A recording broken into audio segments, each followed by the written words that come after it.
Risk management. One of those things you hear about all the time, but oddly enough, never pay really much attention to it. That is, until now. What if I told you all you had to do was apply one simple tweak to your current strategy that would instantly boost your trading profit? Like, actually, implementing this trick on any trading strategy has been statistically proven to generate better profits. Once you apply this tweak, your take profits will grow, your risk will shrink, and it will take you from this average looking setup to this sniper looking entry with jaw-dropping profits. But what's the secret trick? Well, first things first, we need to go on a chart. Go to the 4-hour time frame. This is important. Next, we first need to implement our areas of supply and our areas of demand. If you don't know, demand is the start of a strong move upwards, supply is the start of a strong move downward. For example, if we had this move where there was a strong impulse to the upside, we would find the candle that started this move. So, this one. Grab our little rectangle tool on the side and mark from the lower wick to the higher wick of the candle that started this move. This is our area of demand. Pretty easy, right? This area is where large institutional orders started coming in. Oftentimes, price will come back down to this area of demand. Traders will then proceed to have the exact same mindset, enter here, and then proceed to make some juicy profits. It's the exact same thing with supply. Find the start of a strong move downwards, grab your little rectangle tool, mark from the lower wick to the higher wick of the candle that started that move. Wait for price to come back up to the area of supply again, enter a short, proceed to make millions of dollars. But we ran into a major problem. So if we're purely going off the whole supply and demand strategy, we might get a setup that looks like this, where we have the start of a strong move upwards, we mark our area of demand by marking the first candle of said move, we would then wait for price to come back down to our area of demand. Now, if we're entering into this position normally, we would enter as soon as price entered into our area of demand. We would set our stop loss below the area of demand, and for our take profit, it would really only make sense for us to target the recent highs for the most probable outcome. But this is exactly where the problem resides. This risk reward setup is absolute poop, like really poop. To be a bit more specific, this exact trade had a 2.14 risk to reward ratio, meaning if we're risking $100, we are only potentially getting back $214, which may not sound bad to some. Hell, if you use this exact same strategy, you would probably still be profitable. But with that said, what if somehow, some way, we could raise this risk to reward number to where we would still be following the exact same strategy, but we would be risking even less and profiting even more? That would be pretty good, right? Actually, I just got an idea. Let's test out this new Siri-based audio editing software I just got.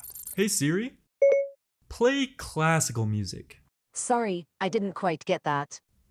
Can you play some classical music? Sure, playing rock music now. Rock? No, Siri, stop. Play classical music. Did you say how to double your money?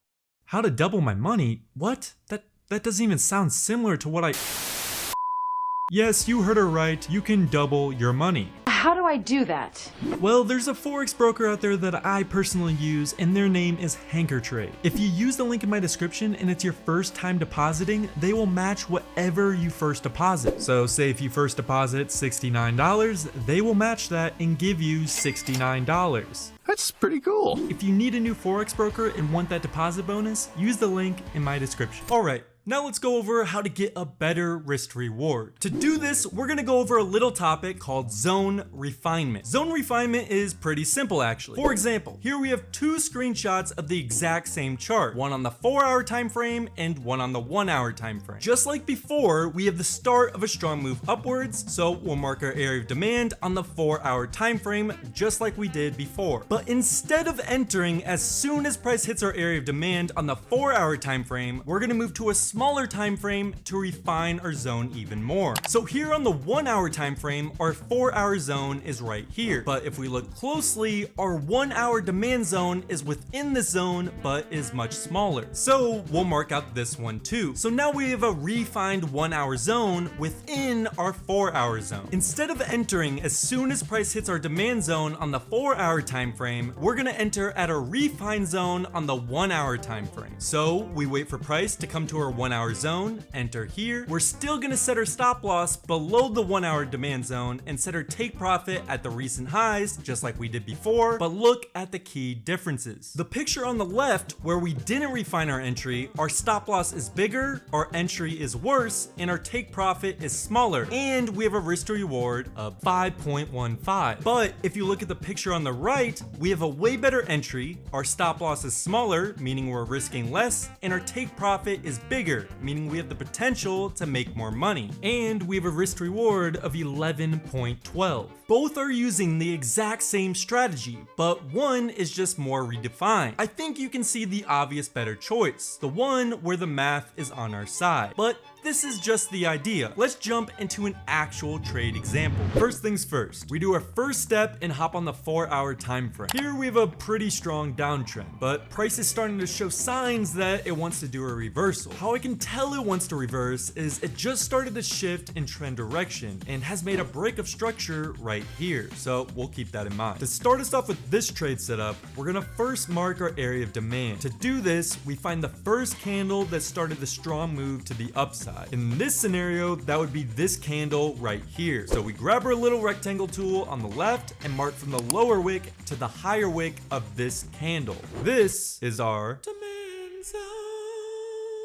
So if we were to plan this trade out normally, we would wait for price to come to our area of demand. We would enter as soon as it does and set our stop loss right below it. We would then target the most recent high, which is this high right here. So if we use these exact parameters, our risk to reward would be 5.23, which in the end isn't really a bad trade at all. Hell, I'd take a 5.23 risk reward all day. That's actually pretty good. But as my grandma used to say, why settle for a low risk reward when you can get a better one? To do this, we're gonna switch to the 1 hour time frame to refine our demand zone even more. So now that we're on the 1 hour, we can instantly see we have more candles now. We still have the exact same setup, just more candles in our view. Our 4 hour demand zone is still here, but if we look closely, our 1 hour demand zone would actually be right here at the candle that started this trend. So by doing this one simple trick, this one simple change, we can do what every hedge fund manager dreams of doing.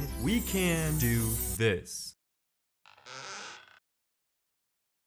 Now look, this may not seem like much, but we improved our risk reward ratio from just a measly 5.23 to a whopping 7.6 by simply dropping to a lower time frame and refining our zones. That's it. That quick and simple easy trick just improved our risk reward by 2.4, meaning we're risking less now and we have the potential to gain even more money. And who doesn't want more money? So now that we have it set up, we're gonna go to the 4 hour time frame, and rather of entering up here at this high, we're now entering at a more discounted price in a refined area, which is gonna give us the best risk to reward for this trade. Let's see what happens. Price comes down to a refined zone. We enter as soon as it does. The market proceeds to push up with huge amounts of strain and beautifully hits our target. But even though this strategy is great, we've ran into a major problem. You see, I'm sure you've had this thought already. Well, if I can get a better entry from going to the 4 hour to the 1 hour, that also means I can get an even better entry from going into the 1 hour to the 30 minute, then the 30 to the 15, then the 5, and then continuously go all the way down to the very millisecond. And that, my friends, is what I'm gonna call over refinement. Over refinement is a problem simply because of this reason. Say if we went to the 5-minute time frame for this specific trade, we would have to zoom all the way down to this 5-minute demand candle. And the problem with that is, sure, we now have an amazing risk to reward and an even better one than we did before.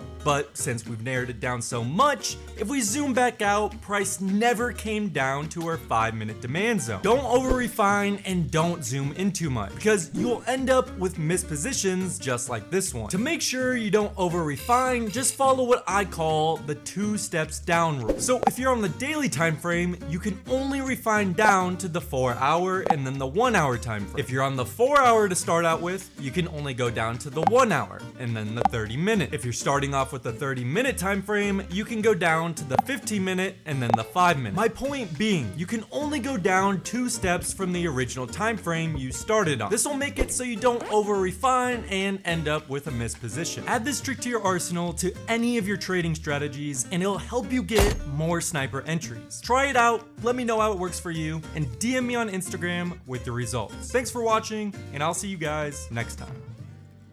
Also, I've been getting a lot of comments saying I need to post more, and you're probably right. I'm kind of slacking recently. I'll try to do better. Maybe. We'll see.